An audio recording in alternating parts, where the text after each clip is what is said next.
Всем привет! Рада приветствовать вас на своем канале Дом эзотерики Аллы Морозовой.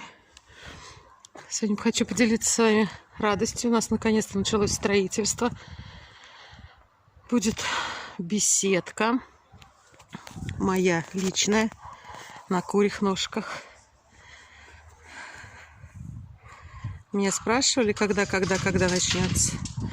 Какая-то она будет у нас круглая. Здесь вот будет крылечко. Здесь вот это будет дорожка непосредственно уже к дому.